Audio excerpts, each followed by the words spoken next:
यस्सु के पुरफजल नाम में आप सबकी सलामती हो। आप देख रहे हैं प्रोग्राम सुच्चे मोती और मैं हूं आपका मेज़बान बिशप डॉक्टर डोमिनिक जावेद। अब पिछले प्रोग्राम में हमारे साथ थे, हम तरबियत पर बातचीत कर रहे थे और हमारे साथ पिछले प्रोग्राम में भी यहाँ पर मौजूद थे बिशप डॉक्टर अकबर खोखर साहब।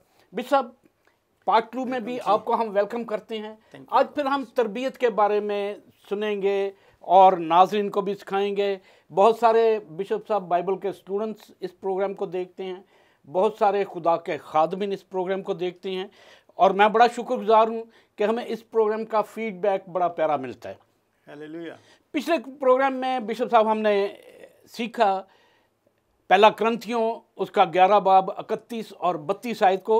32 आयत हमारी मरकजी आयत थी, लेकिन खुदावंद हमको सज़ा देकर तरबियत करता है ताकि हम दुनिया के साथ मुजरम ना ठहरें।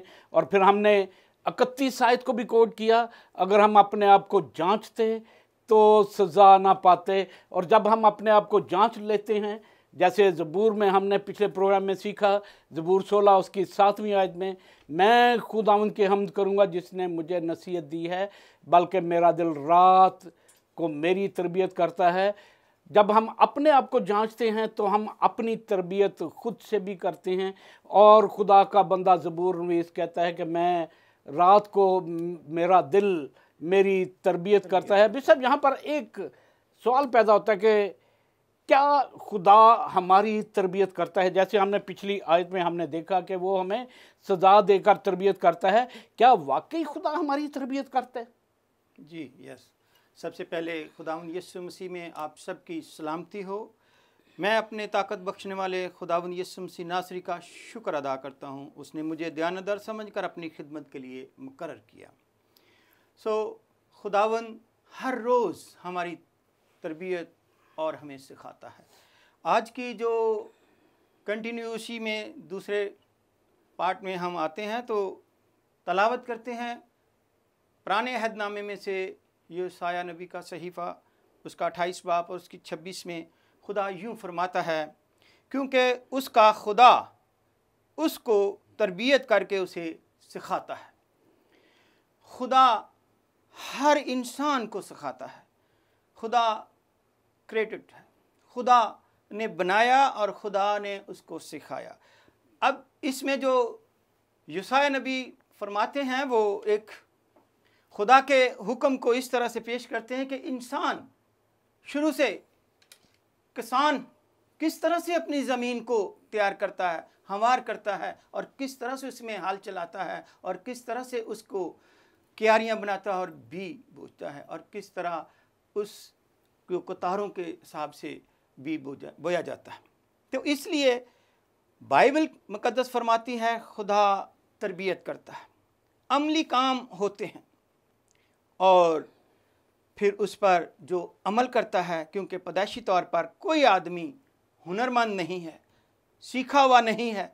हर काम की तरबियत हासिल करनी पड़ती है और बग़ैर उस्ताद के तरबियत हासिल करना नामुमकिन है। इसलिए हर काम के लिए खुदा खुद सबसे बड़ा तरबियत करने वाला है। खुदा अपने लोगों की तरबियत करता है। खुदा जिस तरह से बनी इस्राएल कौम की तरबियत की, अपनी आवाज़ से और अपने कलाम से उनकी तरबियत की, उनको सिखाया और हमारी सोच में, हमारे दिलों में खुदा ने अपने कलाम को डाला। जैसे अस्तिशना 4 बाब की 6 आयत और इसी तरह यशाया 28-26 और पहला क्रंथियों 11 बाब की 32 आयत में भी खुदा हर रोज़ हमारी तरबियत करता है। भाई साहब, बड़ी प्यारी बात आपने कही कि खुदा हर रोज़ हमारी तरबियत करता है। अगर हम खुदा की बात करें, खुदा ने बड़ी प्यारी बात अपने बंदा सुलेमान को अमसाल की किताब में 8वां बाब उसकी 10वीं और 11वीं आयत में कही। खुदावंद फरमाता है, चांदी को नहीं जी बल्कि मेरी तरबियत को कबूल करो। चांदी को नहीं, यानी कि धन दौलत ये नहीं, बल्कि क्या करो, मेरी तरबियत को कबूल करो और कुंदन से बढ़कर इल्म को।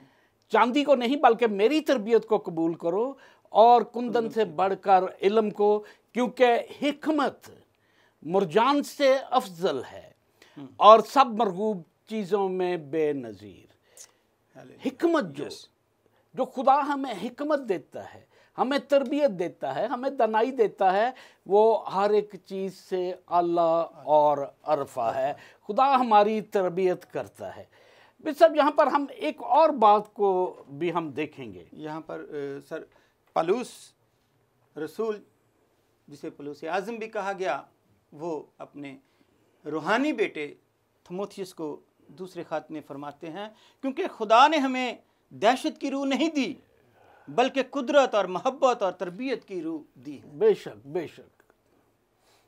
तो इसलिए खुदा फरमाता है कि आगे उसी के 3 बाब में लिखा है कि हर एक सहीफ़ा जो खुदा के अलहाम से है, तालीम और अल्ज़ाम और असलाह और रास्तबाजी में तरबियत करने के लिए फ़ायदेमंद भी है, ताकि मर्द खुदा कामिल बने और हर एक नेक काम के लिए बिल्कुल तैयार रहे। बेशक अजीज़ों, हम सीख रहे हैं तरबियत के बारे में। तरबियत खुदा भी हमारी करता है, और खुदा के मुकर्रा अंबिया इकराम जो वक़्त ब वक़्त इस दुनिया में आते रहे, खुदा का इल्हाम और खुदा का कलाम लेकर आए, वो भी हमारी तरबियत करते रहे। फिर हम देखते हैं कि काहिन जो थे, जो खिदमत पर मामूर थे, आज भी वो तमाम खुदा के खादमिन जो खिदमत पर मामूर हैं, वो आपकी तरबियत करते हैं। क्या बाइबल मुकद्दस से हम इस बात को नाज़रीन तक पहुंचा सकते हैं कि क्या काहिन भी खुदा की तरबियत करते हैं? क्या खुदा के लोग जो खुदा ने मसा और मखसूस जिन्हें किया है, वो भी खुदा की इस तरबियत को लेकर आगे चलते हैं और हम तमाम लोगों की तरबियत करते हैं? जी बिल्कुल इसी तरह है कि क्योंकि अमसाल की जो किताब है सुलेमान बादशाह ने तहरीर की है, और इसमें हिकमत नसीहत की बातें और इसको तालीम और तरबियत की बातें की किताब भी कहा जाता है। और खुदा के खादमों के हवाले से, क्योंकि ये पूरी बाइबल ही भरी पड़ी है और बहुत सारी तमसीलें और बहुत सारे हवाला जात इसमें पाए जाते हैं, तो इसलिए उस्ताद और पासबानों की ज़िम्मेदारी है कि अपने लोगों की ज़िंदा कलाम के मुताबिक तरबियत करें, जो दीन का इल्म और उस्तादों और खुदा के खादमों की ख़ास ज़िम्मेदारी है। और यीशु मसीह ने भी इसी तरह 5 मुख्तलिफ ओहदे मुकर्रर किए, और पौलुस रसूल उसकी वजाहत करता है इफिसियों के ख़त उसका 4 बाब और उसकी 11 से 12 आयत में कि उसी ने बाज़ को रसूल और बाज़ को नबी और बाज़ को मुबशर और बाज़ को चरवाहा और बाज़ को उस्ताद बनाकर दे दिया, मुकर्रर नहीं किया, दे दिया, ताकि मुकद्दस लोग कामिल बने और खिदमत गुजारी का काम किया जाए और मसीह का बदन तरक्की पाए। बेशक, हालेलुया। बड़ी प्यारी बात। एक और हम बिशप साहब कलाम मुकद्दस में से देखते हैं, हम देखते हैं कि जब खुदा का बंदा यहूयदा काहिन जो तरबियत करता था यहोआस की, जो 7 बरस की उम्र में बादशाह मुकर्रर हुआ। 7 बरस की उम्र क्या होती है? 7 बरस में बच्चों के सिर्फ दांत टूटना शुरू होते हैं। 7 बरस की उम्र में बादशाह बना, और अगर 7 बरस की उम्र का कोई बादशाह हो तो उसकी तरबियत कौन कर रहा है? खुदा का बंदा काहिन कर रहा है। दूसरी सलातीन उसका 12वां बाब उसकी पहली और दूसरी आयत को हम देखते हैं। खुदा के कलाम में लिखा है, और जब यहोआस सल्तनत करने लगा तो 7 बरस का था, 40 बरस, और याहू के 7वें बरस यहोआस बादशाह हुआ, और उसने यरूशलेम में 40 बरस सल्तनत की। कितने बरस? 40 बरस सल्तनत की। उसकी माँ का नाम ज़िबिया था जो बीर सबा की थी। और फिर दूसरी आयत में लिखा है, और यहोआस ने इस तमाम अरसा में जब तक यहोयदा काहिन उसकी तालीम और तरबियत करता रहा, वही काम किया जो खुदावंद की नज़र में ठीक था। जो खुदावंद की नज़र में ठीक था, वही काम किया। अजीजों, जब खुदा के लोग, काहिन, पासबान, खादमिन आपकी तरबियत करते हैं तो ये मुमकिन नहीं आप वो काम करें जो खुदा की नज़र में बुरा हो। आप वही काम करेंगे जो खुदा की नज़र में रास्त हो, खुदा की नज़र में ठीक हो, जो खुदा की नज़र में भला हो। हम आज देखते हैं कि हम खुदा के लोगों की आवाज़ को नहीं सुनते, खुदा के लोगों की, काहिनों की तरबियत पर भी गौर नहीं करते। बड़ी प्यारी सी बात हम करेंगे। यहाँ पर वक्त होता है एक ब्रेक का, और कहीं ना जाइएगा। आप देख रहे हैं प्रोग्राम सच्चे मोती, हमारे साथ रहिएगा ये पुरफजल बातें सुनने के लिए।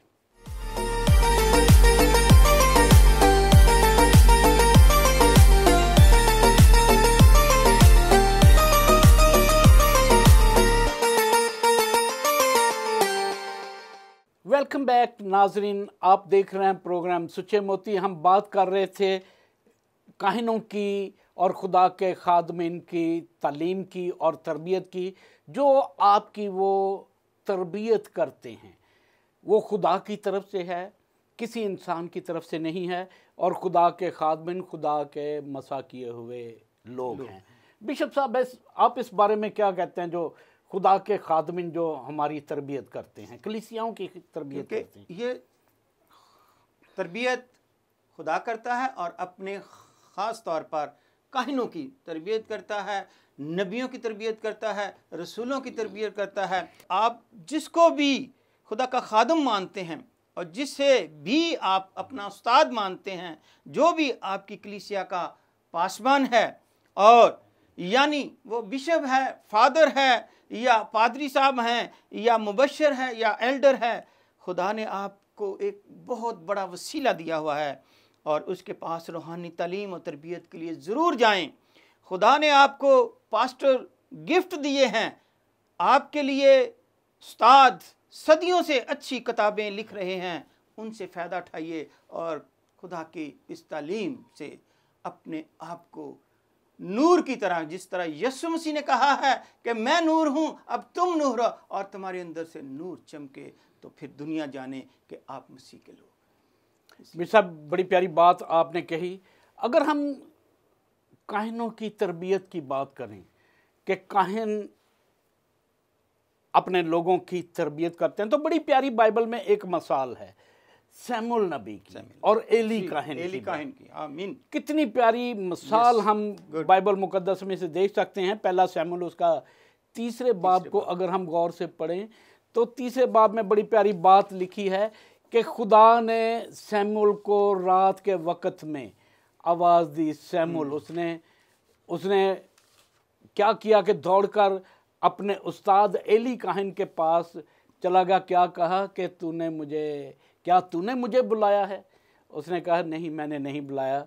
फिर खुदा की आवाज़ आती है तो फिर वो जाके एली काहिन के पास जाता है, कहता है क्या तूने मुझे याद किया है, तूने मुझे बुलाया है? 3 बार जाता है। तो 3 बार, जब तीसरी बार जब सैमुअल एली काहिन के पास, जो उसका उस्ताद था, जाता है, तो एली काहिन को इस बात की खुदा उसे सिखाता है कि खुदा इसे बुला रहा है, खुदा इसे बुला रहा है। तो फिर क्या कहा कि अब अगर खुदा तुझे आवाज़ दे, अब तुझे ये आवाज़ आए तो क्या करना? कहना कि फरमा कि तेरा बंदा सुनता है। हम देखते हैं पहला सैमुअल उसकी 3 बाब की 9वीं आयत को।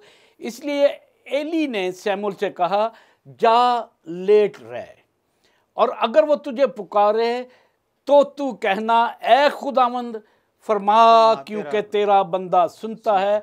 सो सैमुअल जाकर अपनी जगह लेट गया। और बड़ी प्यारी बात, फिर खुदा ने उसे बुलाया, सैमुअल सैमुअल सैमुअल।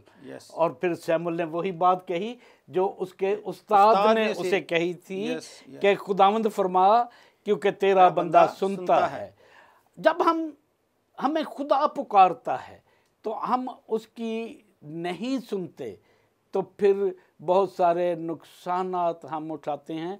और जब हमारे उस्ताद हमें सिखाते हैं, हमारी तरबियत करते हैं।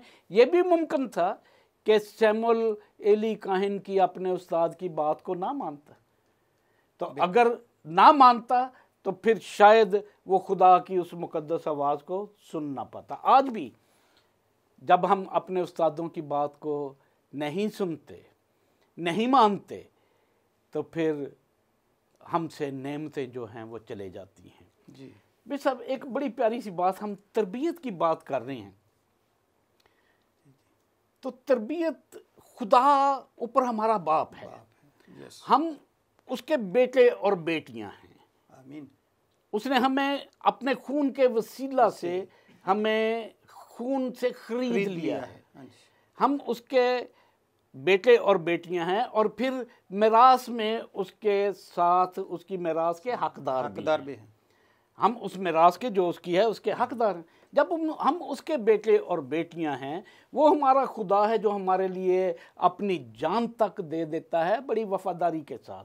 और अपने बाप की वो किस कदर फर्मा बरदारी करता है, कहता है कि अगर हो सके तो ये प्याला मुझसे टल जाए, लेकिन मेरी मर्जी नहीं बल्कि तेरी मर्जी पूरी हो। जब हम खुदा की मर्जी को, बाप की मर्जी को पूरा करते हैं, तो खुदा हमें फजीलत देता है, खुदा हमें कुव्वत देता है, खुदा हमें सरफराजी देता है। हम बाहसियत दुनियावी बाप, हम भी अपनी औलाद की तरबियत कर सकते हैं। जी बिल्कुल, ये खुदावंद का जिंदा कलाम पौलुस रसूल बड़ी वजाहत से फरमाते हैं इफ्सियों के ही खत में, उसके जो है इफ्सियों का खत हमारे लिए लिखा गया, उसका 6 बाब की 4 आयत में हम देखते हैं कि ए औलाद वालों, तुम अपने फर्जंदों को गुस्सा ना दिलाओ, बल्कि खुदावंद की तरफ से तरबियत और नसीहत दे देकर उनकी परवरिश करो। और अगर वो उनकी परवरिश सही तरीके से नहीं करते तो खुदा उनसे साहब लेगा।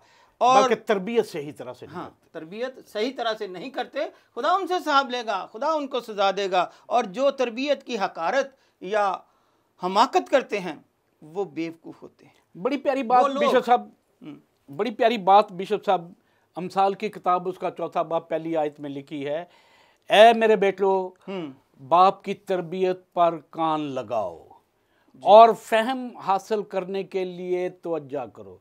अपने बाप की तरबियत पर कान लगाओ और फहम हासिल करने के लिए तवज्जो करो। बिशप फिर एक और बात खुदा के कलाम में अमसाल की किताब में ही 22 बाब उसके 15 आयत में है, हमाकत लड़के के दिल से वाबस्ता है, लेकिन तरबियत की छड़ी उसको उससे दूर करती है।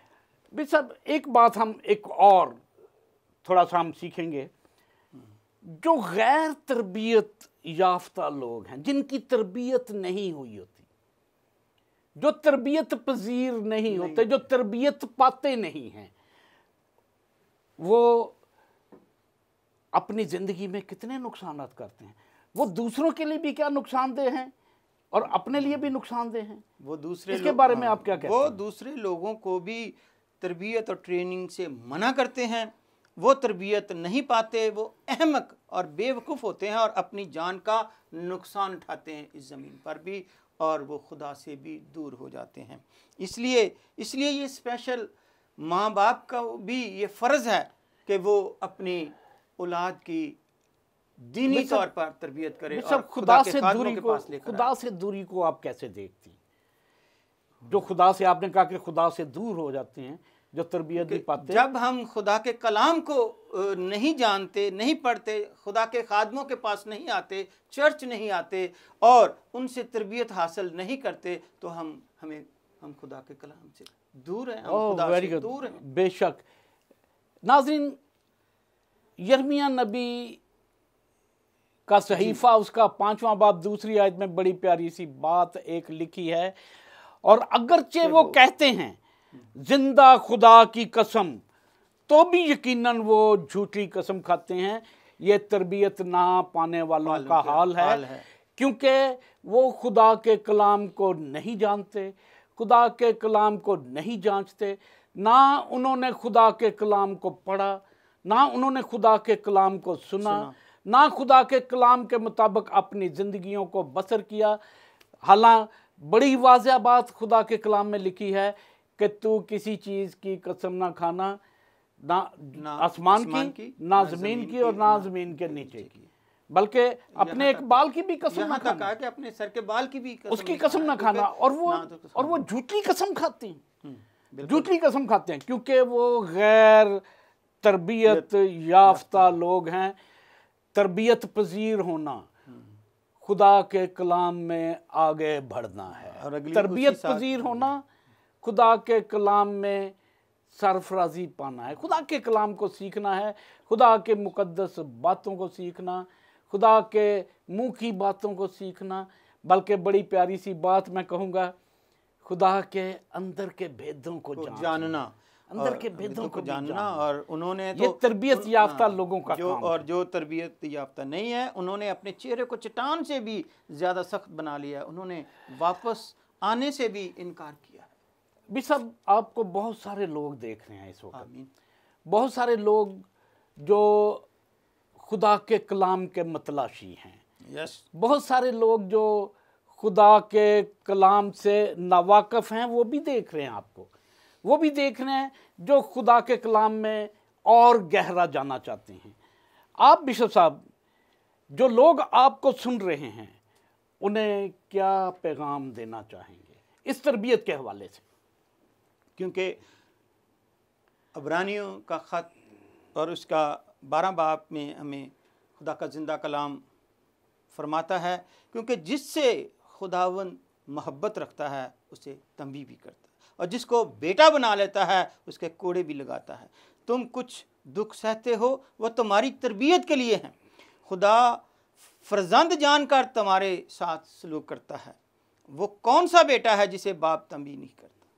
क्योंकि खुदा का कलाम हमें फरमाता है कि बाइबल मुकद्दस दुनिया की बेहतरीन किताब है। ये अब्दी ज़िंदगी है, इसमें रोशनी है, ये खुदा का जलाल है, ये पाक और लासानी है, इसमें सच्चाई है। और खुदावंद यीशु मसीह ने कहा, आसमान और ज़मीन टल जाएंगे लेकिन मेरे मुंह की बातें हरगिज़ ना टलेंगी। हमें खुदा का ज़िंदा कलाम सुबह हर रोज़ तरोताज़ा करता है। और आज आदमी कितना भी परेशान हो, मुसीबत में हो, गमज़दा हो, खुदा के ज़िंदा कलाम की एक ही आयत पढ़ ले, हमारी ज़िंदगी में सुकून आ जाता है, हमें तसल्ली मिल जाती है और हमारी ज़िंदगी बदल जाती है। सारी फ़िक्रें ख़त्म हो जाती हैं, क्योंकि खुदा के कलाम में कुदरत पाई जाती है। सारी फ़िक्रें ख़त्म हो जाती हैं। कितनी प्यारी बात। अगर हम खुदा के कलाम पर चलते हैं तो हमारी सारी फ़िक्रें ख़त्म हो जाती हैं, हम फ़िक्रों से आज़ाद हो जाते हैं। फिर इसी तरह खुदा के कलाम में लिखा है, अमसाल 23 बाब उसकी 12 आयत में, तरबियत पर दिल लगा और इल्म की बातें सुन। तरबियत पर दिल लगा और इल्म की बातें सुन। और फिर याकूब के ख़त में उसके 3 बाब उसकी 17 आयत में लिखा है, मगर जो हिकमत ऊपर से आती है, खुदा हमें जो तरबियत देता है, मगर जो हिकमत ऊपर से आती है, अव्वल तो वो पाक होती है, फिर मिलनसार होती है, फिर हलीम और तरबियत पजीर, रहम और अच्छे फलों से लदी हुई, बेतरफदार और बेरियाकार होती है। आप बड़ा प्यारा बिशप, बड़ी प्यारी बातें आपने तरबियत के हवाले से की हैं। और मैं समझता हूँ कि तरबियत एक बड़ा वास्ट सा मजमून है, बड़ा तफसील तलब मजमून है। तरबियत की बदौलत ही लोग फ़कीर से हुक्मरान हुए। तरबियत के वसीला से ही लोग जो थे वो गुर्बत से उमरा की लिस्ट में आ गए, और बहुत से लोग जो खुदा से नावाकिफ़ थे वो खुदा की तरफ माइल हुए। अजीज़ों, यहाँ पर प्रोग्राम का वक्त ख़त्म हुआ चाहता है। आइए हम एक दुआ करेंगे और आप सब इस दुआ में मेरे साथ शरीक होंगे। ए कुदूस, पाक और प्यारे खुदावंद, दिल की गहराइयों से तेरे शुक्रगुजार हैं खुदा इस बहुत बड़े ऑनर के लिए कि खुदा हम इस प्लेटफॉर्म से, फजल टेलीविज़न से खुदा बहुत सारे लोगों को खुदा का कलाम सुनाते हैं, बहुत से लोग खुदावन तेरा कलाम सुनते और सीखते हैं, बहुत से बाइबल के स्कॉलर्स यहाँ पर आते और खुदा तेरे कलाम की तशहीर करते हैं। प्यारे बाप तेरे आगे इल्तिजा करते हैं, जितने लोग तेरे कलाम को सुनते हैं तुझसे बरकत पाते जाएं। प्यारे बाप इस मुल्क के लिए, मुल्क पाकिस्तान के लिए तेरे आगे झुकते हैं। खुदा तो इस मुल्क की सालमियत, इसकी सलामती को अपने हाथ में लेना और यह बख्श देना कि यह मुल्क हमेशा सलामत रहे। मुल्क के हुक्मरान तुझी से फ़हम और तरबियत हासिल करें। प्यारे बाप तमाम असेंबलीज़ के लिए, अदलिया के लिए, अफवाज के लिए खुदा तेरे आगे झुकते हैं। खुदा तेरा साइबान फैला रहे और हर एक बशर जो इस मुल्क में बसता है तेरे साइबान के नीचे महफूज रहे, तेरे प्यारे बेटे यस्सु मसीह के वसीला से, आमीन। अजीज़ों, आप देख रहे थे प्रोग्राम सुच्चे मोती। यहाँ पर प्रोग्राम का वक्त ख़त्म होता है। फिर मिलेंगे अगले प्रोग्राम में एक नए मेहमान के साथ।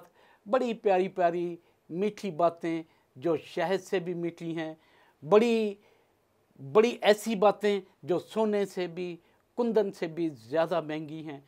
आप देखना ना भूलिएगा अगला प्रोग्राम भी सुच्चे मोती, अपने मेज़बान बिशप डॉक्टर डोमिनिक जावेद के साथ, सिर्फ और सिर्फ फजल टेलीविज़न पर।